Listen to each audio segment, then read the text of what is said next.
The movie begins in a tattoo shop owned by an old, experienced man. He is working on a young gangster when a minion brings an envelope filled with black sand. The gangsters do not know what it means, but the old man freezes in shock. He reveals that the black sand denotes the arrival of the brutal, deadliest ninjas in the world. He encountered them long ago and has first-hand experience to know how dangerous they are. When the gangsters call him a coward, he shows them a nasty scar on his chest that was caused by a ninja attack. He was born with a heart on the right side of his chest, which is the only reason he is alive to this day. Suddenly, a man's head is sliced in half, spluttering blood everywhere. Then, a wire drops from the ceiling and pulls a man upwards. When he is thrown back, only pieces of his gut reach the ground. The ninjas stay hidden in the shadows and slice people's bodies and limbs in one go, creating a bloodbath. Only after everyone is dead, do we see the ninjas coming out of the dark corners of the room. Then, we are introduced to the Ozuno clan of Japan. It is a clan of ninjas led by the ruthless Lord Ozuno. The clan collects children from around the world and makes them go through a series of brutal training to become the ultimate ninja assassins. They are popular among the world leaders but hidden from the rest of the world. Anyone who provides the clan with £100 of gold can hire their assassins and ensure the death of the person they want to target. The Ozuno clan has been working from the shadows for more than 100 years and is behind the deaths of the Russian president, the Japanese prime minister, and many other higher figures. Anyone who knows about them is scared to ever come across them. In one of the sessions, Lord Ozuno introduces a new kid named Rizo to the rest of the group. He was abandoned by his parents and taken into the clan by the leader. Something tells Ozuno that Rizo will be the leader of the clan after him. Because of the expectation, the training is tougher for Rizo. By the time he is 10, he has scars all over his body from the punishment he gets for making mistakes. One of the important qualities a ninja should have is his ability to stay hidden. Rizo is made to walk down a squeaky wooden floor, but a single sound it makes results in his feet being cut by a kyokatsu shoji. At night,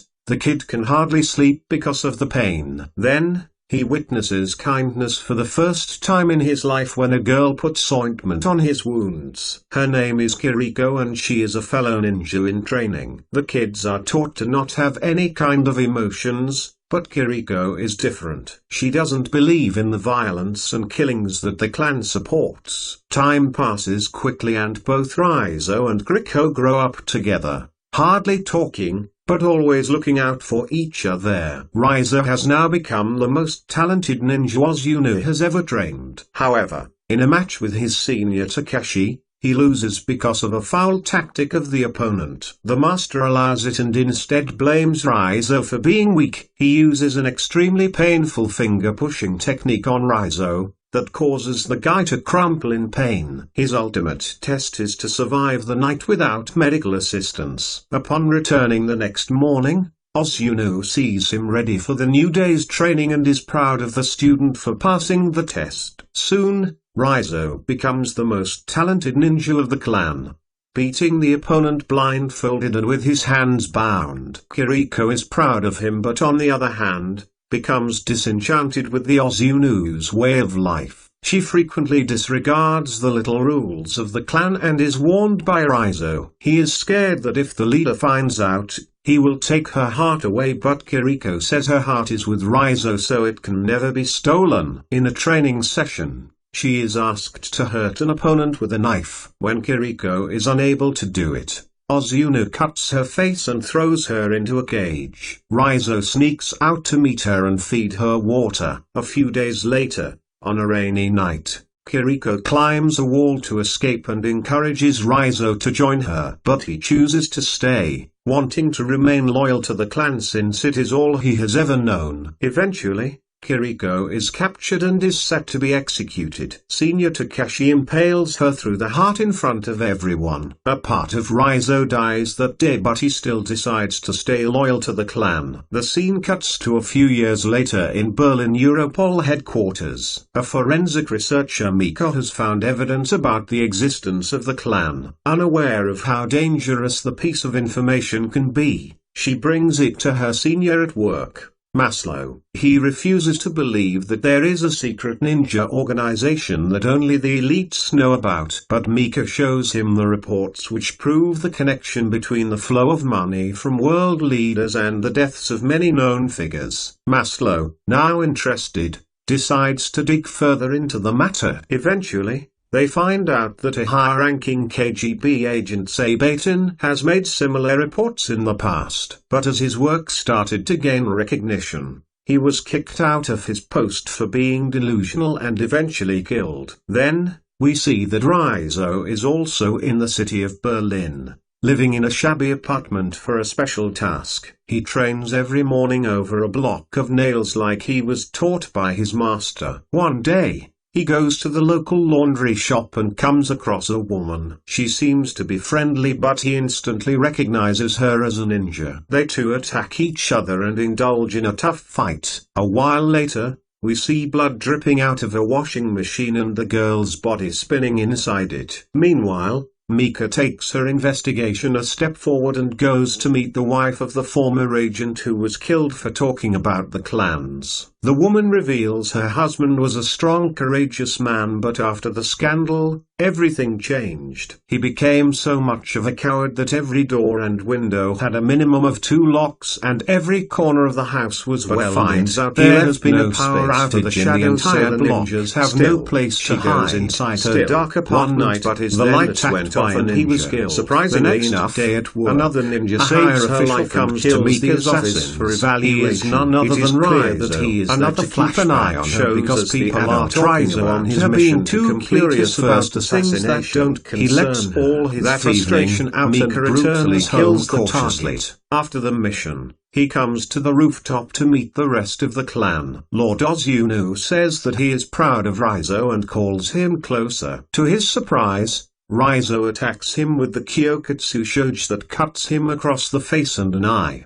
His fellow ninja attacks him and pushes him off the building after hurting him gravely. Rizzo barely survives the fall by landing in the water. Then, even since he recovered, he has been working against the clan, intervening in all of Ozunu's assassination attempts. He saved Mika's life for the same reason. They drive to a hotel and change their clothes because ninjas use a special smelling technique to track them. Following that, she gives Maslow a call and tells him she is with Rizzo. The man has been asked to capture Rizzo as soon as he comes into view. He knows that Rizzo is not their primary opponent, but he has to obey the orders for his own life. Hence, when the three meet to discuss the next step in the plan, Rizzo is surrounded by police and arrested. He is taken to a hideout and chained in a solitary prison. Mika finds out that Maslow arrested him out of desperation. Still, he refuses to let go of Rizzo because he will be the safest in the prison. At night,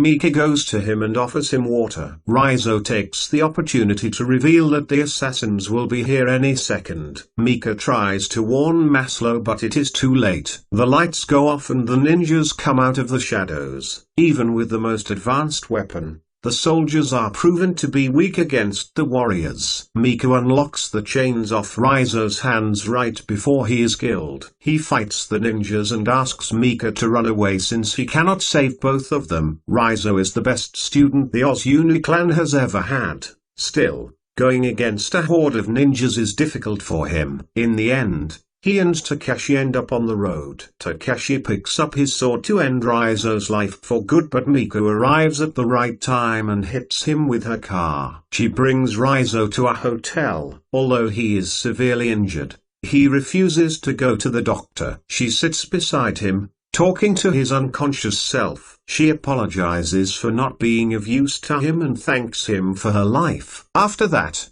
she pulls a tracking device that tells Maslow their location. But before the police can come, The assassins appear out of nowhere and abduct Rizzo. When the police arrive, they only find Mika sitting on the sofa. She tells them that Rizzo was abducted 10 minutes ago. Back in the clan's base, Rizzo is presented to Lord Ozunu. The man gives him the last chance to apologize, but Rizzo refuses. Ozunu is especially furious because once he believed that Rizzo was going to replace him and take his place as the master of the clan. He makes Rizzo stand in the same position Kiriko was executed. Rizzo is then hit with the finger jabbing technique thrice. While most people would die with a single blow of the technique, Rizzo vomits blood. Alongside it, he also vomits a tracking device. Before the ninjas see it, Mickey, with an entire police force, enters the premises and wreaks havoc. Many ninjas are killed with explosives, so hiding in the dark doesn't work. In an ensuing battle, many people from both parties are killed. Rizzo is confronted by Takeshi and his people. Even though the fight isn't fair, he kills all the ninjas and waits for Takeshi's attack. Then the two fight with all their might and Rizzo wins in the end. Takeshi's limbs and eventually neck are cut off. Now, the only person Rizzo has to face is his former master Ozunu. He finds the old man inside a room, sitting calmly while people die outside. The master proves his expertise by disappearing into thin air and coming out of the shadow behind Rizzo. With only a push, he sends Rizzo flying to the other room. Then, they both bring out their swords and engage in a fierce sword fight. Ozunu gives him yet another chance to apologize, claiming himself to be Rizzo's father. But Rizzo replies that he is no one's son and the second he kills Ozunu will be his first breath in life. With that being said, the two leap at each other, but Ozunu disappears yet again. Suddenly, Mika comes into the room hoping to help Rizzo. However, Ozunu reappears from the shadows and attacks her with a sword right through her chest. The fight falls into Ozunu's side until Rizzo plays the same trick and slices his body repeatedly from the shadows. In the end, he is killed with a sword to his shoulder. Rizzo brings Mika outside and the paramedics come to her aid. It turns out she was also born with a heart on the right side of her chest, which means she will survive. In the last scene, Rizzo jumps off the wall of the academy, as Kiriko wanted him to. Subscribe for more videos like this, turn on the notification, and leave a like to help the channel out. Thank you for watching.